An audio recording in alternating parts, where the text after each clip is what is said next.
All right, hi everybody. It is just after 1 o'clock on this Thursday afternoon. It's February the 6th, 2025. If you happen to be watching this stream a little bit later, know that this was done at around 1 o'clock on Thursday afternoon. Just a brief weather alert update to get you caught up on what's happening out there as you're watching some scattered storms and potential threat for storms later on into the late afternoon and especially early evening hours. Overall, a low-end threat, but the threat level has gone up just a tad compared to earlier on this morning. And the reason I wanted to give you this brief update, I'm here in the home studio here. I'll be back at the News Channel 9 studio in just a short while. So I'll be there live tonight, 5:30, and 6, and when needed here on social media. So be sure to like my Facebook page if you're watching here. Be sure to subscribe to my YouTube page. It's also streaming live on that page as well. So I thank all of you for watching on this Thursday afternoon, and we'll go ahead and get started here. This is a brief update. But I just want to show you how temperatures are quite warm this afternoon, back into the 60s again. Even with the cloud cover out there, it is pretty warm. You can see temperatures mainly nearing 70 at Level Field, well above the average high of 53, and staying that way over a large part of the viewing area. Now, as far as rain, we do have some storms out there. Not severe at the moment, but it's pretty good downpours across parts of Marion County. We've been tracking that particular cell coming out of southern Middle Tennessee. But again, it's not severe. It's a little noisy, to be aware of that. So for the next hour or so into Marion, Sequatchie, Hamilton, this storm's going to move in with some downpours. It's right near Jasper, south of Whitwell, north of South Pittsburgh, and kind of moving away off to the east. So with it, some downpours, a little lightning, maybe some wind gusts. That'll be moving across again. Elder Mountain, Lookout Mountain, then on into areas near downtown, probably near between Red Bank and Soddy Daisy in the next little while. So obviously between now and 2 o'clock easily, so moving off to the east fairly rapidly. Again, it's not a severe cell, but it just gives you an idea of the energy that's out there that's going to be producing some of these showers and storms out there. As far as a wide view, that's really the only activity going on at the moment. But if you look at this whole area between us, Nashville, Paducah, that's kind of an area that's going to be the most active part. It's right along a frontal boundary that basically stretches, kind of a broken front, kind of stretches from Nashville, dips back down to the Kentucky and Tennessee state line. So it's going to be that little area kind of moving along that boundary where some showers and storms could occur late today and tonight. I mean, it's not a whole lot of energy out there, but as you can tell, we are right around 70. It is cooler to the north. So there's going to be some heat energy there. And a little bit of vorticity needed, a little bit of spin in the upper atmosphere to get some stronger storms going if they generate. So it's kind of an if-then situation. If they do develop, then there is a chance that a few of those could become strong or severe. As far as the severe weather risk, it's been upgraded and elongated. I was trying to say it all at once. Upgraded, elongated area, level 1, level 2 threat locally. Most of this is north of the state line. So kind of zoom in just a little bit closer here. You can see that northern parts of Hamilton County, that's say Soddy Daisy north, okay? It's on that level 2 slight risk, and a few storms could be strong to severe. And then down around the city near the state line on a level 1 risk. Now, folks across North Georgia, don't ignore that. Say, oh, I'm fine. Well, for the most part, yeah, there's more energy north of the city. But even south of the city, a storm that does develop could transverse down to the south a bit. So just be aware. Okay, I want everybody, if you cross the viewing area, just be aware of that. But your higher odds of something severe would be north of the city. Okay, breaking it down a bit as far as a damaging wind threat, and that seems to be the highest risk factor is for some hail and damaging wind threat. Overall, Chattanooga, Cleveland, Murphy, 5%. But you go Athens, Decatur, Spring City, Dunlap, Pikeville, Tracy City, Crossville, a little bit higher chance that you could experience some damaging wind gusts with a few storms that do develop. So that's your highest risk factor. There's also the low-end tornado risk. It's not 0, but it is 2%. So just be aware of that. Again, higher odds, the northern half of the viewing area. Again, Soddy Daisy north. Decatur, Spring City, Athens, Etowah, Englewood, Pikeville, Dunlap, Tracy City, north of Whitwell, up towards Van Buren County, areas like that. And again, the timing would be primarily late this afternoon and through midnight. I think once we're past midnight, a lot of the energy goes away. So not something that'll last all night long. Here's the short-term high-res model. This updates every hour. This shows you around 5 o'clock this afternoon. This is for 5 o'clock.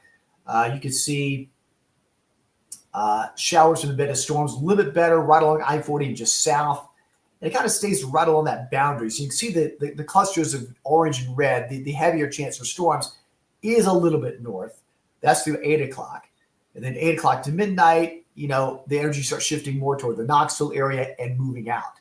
So primarily it's a 6 p.m. midnight sort of window where the chance for severe storms could occur.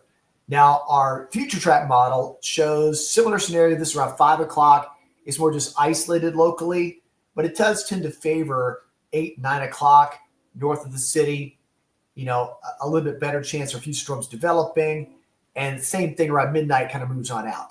So again, it's that 6 to midnight time frame. It's not everywhere all at once. It's on a scattered basis. And then our future track going beyond midnight shows some isolated showers here and there overnight through Friday morning, but I don't see this being an overnight situation, at least for now, unless things change. Friday morning, a few showers early, but the one thing you'll notice on Friday will be a little cooler. All right, so we'll start the day upper 40s, low 50s. It won't rain all day. Rain just early. There's some late day sun back, but temperatures are going to stay 50s to around 60. So a little cooler on Friday. But then all that warmth we've had today comes back on Saturday. This is Saturday morning. Perhaps a sprinkle early, but look at the rest of Saturday. Those temperatures surge back to record levels. So Saturday for outdoor activities looks really good. And then another round of showers back Saturday night through early Sunday morning. It's not heavy, but that's your best chance is just Sunday morning. And then after that, things improve. But it's going to be next week where we're looking at several rounds of heavy rain moving in. And that's where the activity could get a little interesting as far as heavy rain and a flooding threat. So let me bring up another screen here. This will take just a second here.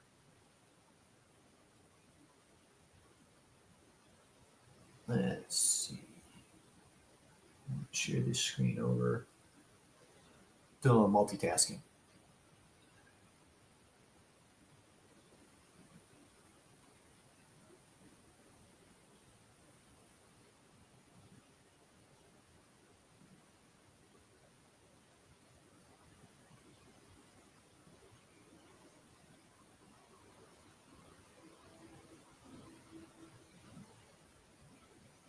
All right, there we go. There's the risk for heavy rain next week. And you see we're circling it green there. There's a pretty moderate risk that heavy rain could occur Wednesday through the end of next week. And we're seeing some of the totals here, some of the models in that 3 to 5 inch range. So pretty heavy rain. So the rain we get this weekend and that we get today saturates the ground. And then the risk for heavy rain moves back in as we go toward mid to late next week. So that's something we're really keeping an eye on.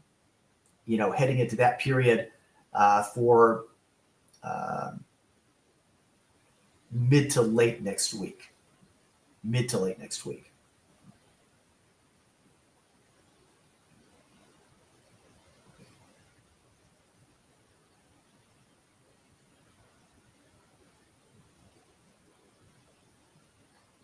I'll show you one more thing here. Sorry for the silence here.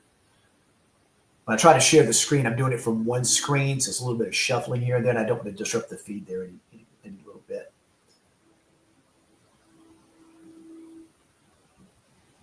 So we'll take this back off. We'll put our radar back on here.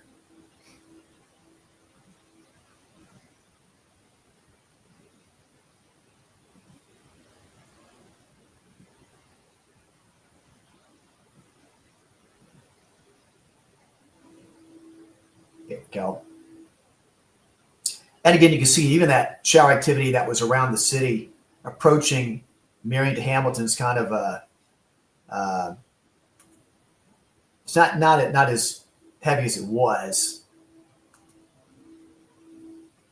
A little burst of heavy rain there, right along the Hamilton and Marion County line. So if you're looking west from the city, coming up and over the mountain there over Signal and over Raccoon, really over Elder and Signal, you see those downpours coming in. So that little cell's a little bit weaker than it once was, but some downpours are possible with that. So we're going to have these kind of downpours kind of off and on, nothing all afternoon long, but do be aware of that. And then our chance for a few stronger storms redeveloping later into the evening hours. I'd say 6 to midnight, kind of that time frame. Let's see. Questions here. Let's see. Hello, Brooke. Thanks for watching. Hello, Skylar. Hello, Deborah. Hello, Alexis. Hello, Savannah.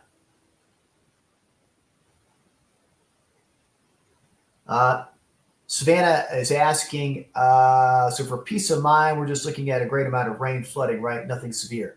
Well, it depends on what time frame you're talking about. Savannah, we are looking at a chance for a few strong storms this evening. The main risk for heavy rain and flooding is next week. So make sure if you need to rewatch this whole video here, but I'll go over one more time and show you. Again, the greatest chance for severe storms is going to be just north of the city, right along and near where that front is to our north. So here's the breakdown. Level 1, level 2 threat locally. So watch where your location is. I was also going to ask you about Chatsworth also. Chatsworth not in the risk factor, but still be aware. Okay, that's still close enough. So overall level 1, level 2 risk, mainly for the evening hours, ending after midnight. And again, your primary risk, damaging wind gust, 5%, 15%, a little bit higher north of the city, and then a low-end tornado risk. So do be aware of that. So hope that answers that question there for you. So I know some people join the feed a little bit later than others, and that's okay. I appreciate when you're there. So hopefully you can understand what we're looking at here. But again, be sure to like my page, subscribe to my YouTube page. You'll also get these live updates. But I'll join you again tonight at 5, 5:36, 10, and 11, and in between on social media and live when conditions are bad, if they are. And we'll keep an eye on that as things do develop. Thanks for watching, everybody. Have a great afternoon. I'll see you again late this afternoon and tonight on News Channel 9 and Fox Chattanooga.